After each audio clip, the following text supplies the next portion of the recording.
Duet গানের রাউন্ডে এবার আসছে অরিন্দম এবং পিলু। গান গাইছে উষাদির সঙ্গে এরকম মিলে যাবে কাকতালীয় ভাবে সেটা ভাবিনি।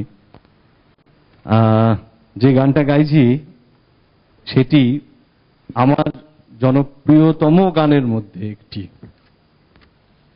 অনেকদিন আগে 1982 সাল, আজ থেকে 27 বছর আগে, তখন এত টিভি চ্যানেল হয়নি। কলকাতার দূরদর্শনের বর্ষপূর্তি অনুষ্ঠান ছিল ম্যাক্স মুলার ভবনে। তো সেইখানে আমি এই গানটি গেয়েছিলাম এবং তারপরে এই গানটি অসম্ভব জনপ্রিয়তা লাভ করে। আমি গানটা ধরলেই আপনারা বুঝতে পারবেন কোন গান, সুতরাং জানতে চাইবো না। হ্যাঁ, শুরু করার আগে একটা কথা বলি, রূপম তোকে খুব মিস করছি আজকে আমরা।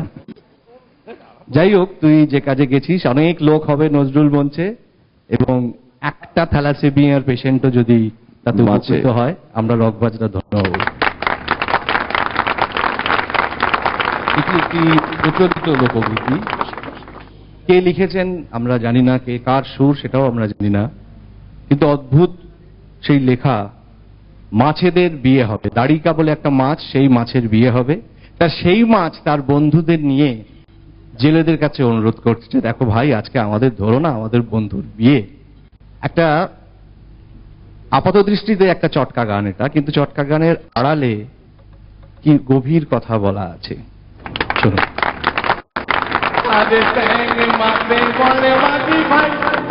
আমাকে নাম হাদিও মাঝি ভাই, আমাকে নাম হাদিও।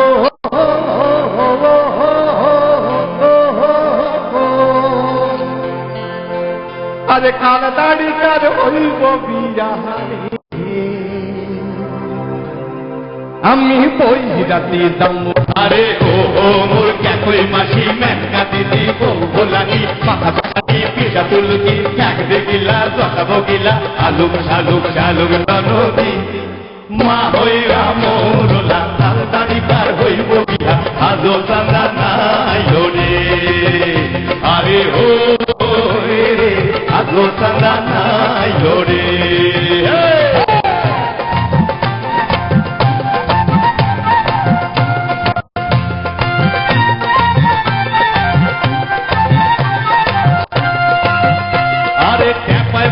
বলে মাঝি ভাই আমাকে নাম হারিও, মাঝি ভাই আমাকে নাম হারিও। আরে পায় মাঝে বলে মাঝি ভাই আমাকে নাম হারিও, মাঝি ভাই আমাকে নাম হারিও। আরে কালদারি কার হইব বিহারে, আরে কালদারি কার হইব বিহারে। আমি সানাই বাজাতে যাবো। আরে ও মোর একই মাসি মেনকা দিদি বউ বলানি পাকা দেখানি পিঠা তুলকি ঠ্যাং দেখিলা জটাবো গিলা আলুক শালুক শালুক নদী মা হইরা মোরলা কালদারি কার হইব বিয়া আজো চান্দা নাই রে। আরে ও রে আজো চান্দা নাই রে।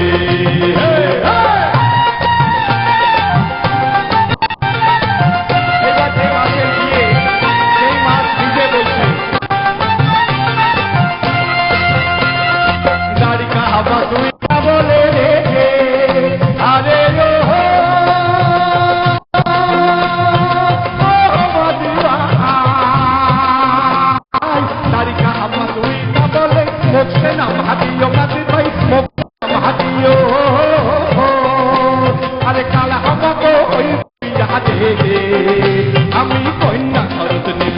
আরে ও মোর ক্যাকই মাসি মেনকা দিদি বউ ভোলানি পানা বাঙালি ঠ্যাং দেখিলা জটাবো গিলা আলুক শালুক শালুক নদী মা হইরা মোরলা কালদারি কার হইব বিয়া আজো চান্দা নাই রে। আরে ও রে আজো চান্দা নাই রে। আরে ও রে আজো চান্দা নাই রে। আরে ও রে আজো চান্দা নাই রে।